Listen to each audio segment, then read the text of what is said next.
प्यारे विद्यार्थियों, कई बार ऐसे क्वेश्चन हमें मिल जाते हैं फिजिक्स में जो हमारे कंसेप्ट को हिट करना शुरू करते हैं और हमें ऐसा लगना शुरू होता है कि हमारा कंसेप्ट गलत है किताब का। तो ऐसे ही कुछ सवाल हैं जो इस पेपर में आए हुए हैं, जो फिजिक्स का सीबीएसई बोर्ड का सैम्पल पेपर है, ऑफिशियल वेबसाइट पे जो आया है। तो आज मैं उसके 4-5 जो क्वेश्चन मैंने ऑब्जर्व करे हैं, जो मैं फर्स्ट बुक के क्वेश्चन सॉल्व करा रहा था बच्चों को क्लास में कल, तो मैंने वहाँ ऑब्जर्व करा कि इन क्वेश्चंस में ब्लंडर्स हैं और ये डिस्कस होने चाहिए। आप भी देखिए इनको और अपने टीचर्स से डिस्कस करिए और देखिए कहाँ कहाँ गलती है इन क्वेश्चंस में। तो मैं आपको एक एक करके क्वेश्चन बताता हूँ कहाँ कहाँ आपके कंसेप्ट आपको गड़बड़ कर सकते हैं अगर ये क्वेश्चन आपने ध्यान से नहीं देखे तो।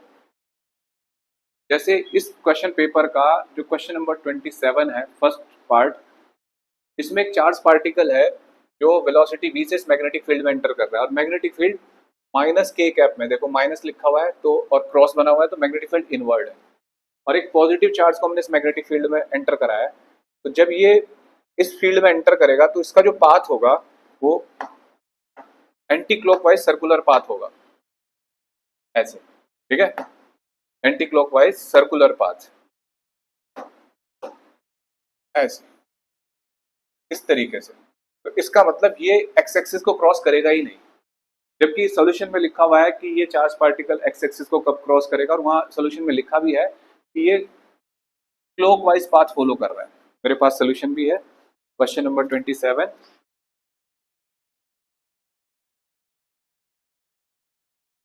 का फर्स्ट पार्ट।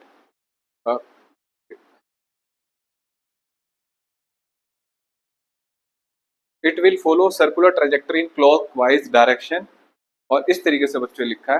कैलकुलेशन सही कर रखी है, रेडियस सही कैलकुलेट कर रखा है 2 सेंटीमीटर, हमारा भी वही आ रहा है, लेकिन ये एंटी क्लॉकवाइज में और ये एक्स एक्सिस को कभी नहीं करेगा।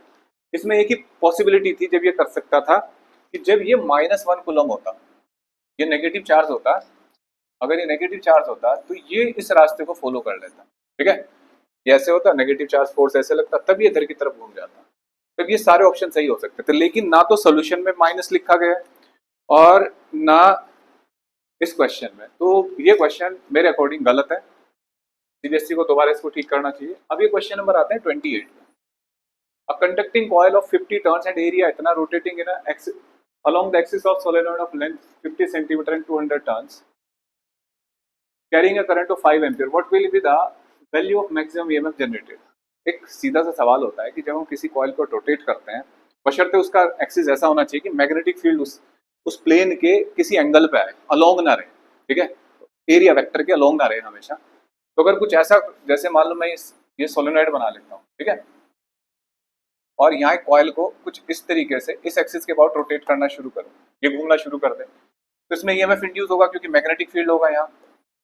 तो जो ऐसे केस में जो मैग्नेटिक फील्ड आता है बच्चों, वो आता है, जैसे मैंने आपको याद करा रखा है, नवाब साइन ओमेगा टी, ठीक है।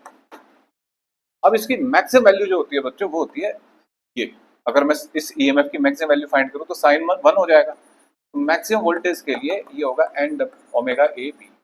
जिसके लिए आपको मैग्नेटिक फील्ड चाहिए वो आप कैलकुलेट कर सकते हो, क्योंकि मैग्नेटिक फील्ड का पैरामीटर दे रखे हैं, टर्न दे रखे हैं, एरिया दे रखा है, ये टर्न डेंसिटी दे रखी है ये वाली, ठीक है, और करंट दे रखा है, तो मैग्नेटिक फील्ड आ जाएगा इजीली, ये आ जाएगा, एरिया ऑफ कॉइल भी आ जाएगा, नंबर ऑफ टर्न भी आ जाएंगे, यानी कि ये सब पता लगे। लेकिन ओमेगा कहाँ पता लगेगा, ओमेगा का तो कुछ पता ही नहीं है। ओमेगा पे डिपेंड करता है मैक्सिमम, जितना फास्ट स्पीड होगी, जितनी तेज से घुमाएंगे उतना ज्यादा ईएमएफ जनरेट होगा, स्लो होगा तो कम होगा। जबकि वो क्वेश्चन यहाँ नहीं है। और सॉल्यूशन में क्या ब्लंडर है कि सॉल्यूशन में ब्लंडर है कि यहाँ तक पहले तो लिख दिया उन्होंने ईएमएफ यही जो मैंने लिखा है, और उसके बाद ई मैक्स लिख दिया एन बी ए, बस ये ई मैक्स लिख दिया, जबकि मैक्सिमम फ्लक्स होता है ना कि ईएमएफ। तो एक बड़ा ब्लंडर इस पेपर में मुझे इस क्वेश्चन में मिला। दूसरा, अब आ जाओ इस क्वेश्चन में। इस क्वेश्चन में हालांकि थोड़ा सा, लेकिन पेपर बनाने वाले भाई, बोर्ड के पेपर बनाने वाले काफी सिंसियर और जीनियस लोग हैं हम लोगों के मुकाबले, तो वहां ऐसी गलती की उम्मीद नहीं करी जाती जो हम कर सकते हैं। ये यूनिफॉर्म मैग्नेटिक फील्ड है, यहाँ यूनिफॉर्म इलेक्ट्रिक फील्ड में एक चार्ज पार्टिकल ले जाया जा रहा है और यहाँ लिखा है यूनिफॉर्म एक्सटर्नल मैग्नेटिक फील्ड, ठीक है। तो एक ये ब्लंडर है जो मुझे यहाँ लगा है। दूसरा, ठीक है, इसकी एक्सप्लेनेशन में प्रॉब्लम है। अब आगे बढ़ते हैं। इस क्वेश्चन में देखिए, how this register should be connected to a galvanometer in both case. इसमें ये बोथ नहीं होना चाहिए, इसमें एक ही केस है जिसमें आप एमीटर की रेंज बढ़ा रहे हो, तो वहां एक लिखा है सीरीज पैरेलल, तो एक एक्स्ट्रा लिखा हुआ है, तो एक ये थोड़ा ध्यान से आपको करना है क्वेश्चन। एक ही केस में बताना है, बोथ केस नहीं है, ये एक ही केस है जिसमें हम एमीटर की रेंज बढ़ा रहे हैं, तो रेंज बढ़ाने के लिए पैरेलल में एक रेजिस्टेंस लगा देते हैं। ठीक है, अगर हम गैल्वेनोमीटर से एमीटर बना रहे हैं और हमें रेंज बढ़ानी हो या गैल्वेनोमीटर से एमीटर बनाना, तो पैरेलल में एक स्मॉल रेजिस्टेंस लगाया जाता है, तो थोड़ा यहाँ ध्यान देना है। हाँ, एक सवाल और है जो बहुत बहुत इंपॉर्टेंट है और जिसमें तो पूरा कंसेप्ट ही गलत है मेरे हिसाब से पेपर बनाने वाले का, उस क्वेश्चन को मैं आपसे डिस्कस करूंगा। उस पर तो मुझे ऐसा लगता है कि पेपर बनाने वाले ने ये क्वेश्चन है 31 का सी पार्ट। उम्मीद करता है आप ये अपने टीचर्स के साथ शेयर करेंगे, कंसेप्ट उनसे डिस्कस करेंगे और बताएंगे वीडियो के कमेंट बॉक्स में कि क्या आप इस बात से सहमत हैं मेरी या नहीं, और अपने जितने भी स्कूल के HOD हैं उन सबसे शेयर करिए इस क्वेश्चन को।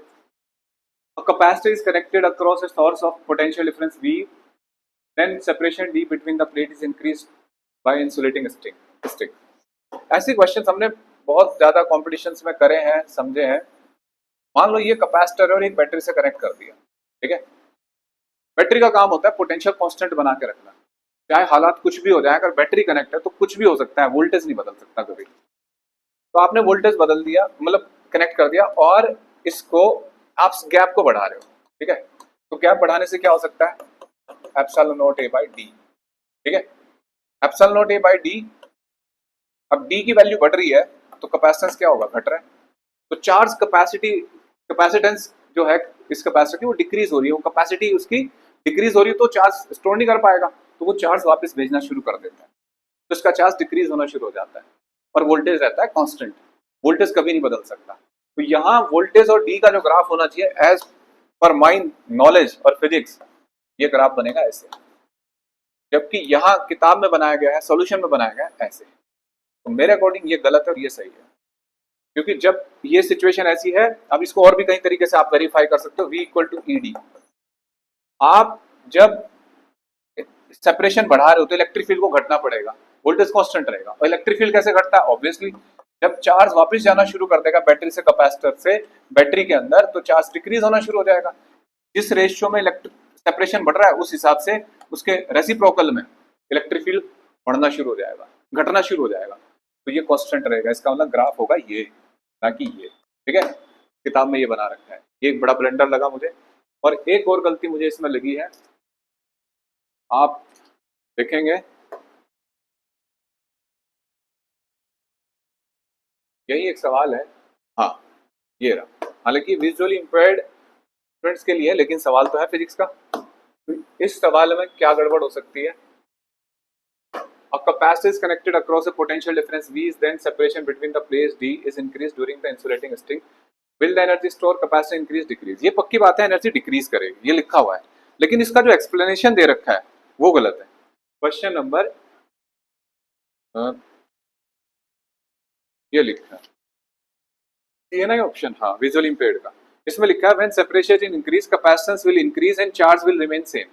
चार्ज रिमेन नहीं रह सकता, बैटरी कनेक्ट है, बैटरी अगर कनेक्ट है तो चार्ज सेम नहीं रहेगा, चार्ज वापस जाना शुरू हो जाएगा, चार्ज डिक्रीज करेगा, और फिर हम एनर्जी को कह सकते हैं कि एनर्जी डिक्रीज कर जाएगी इस फॉर्मूले से QV/2।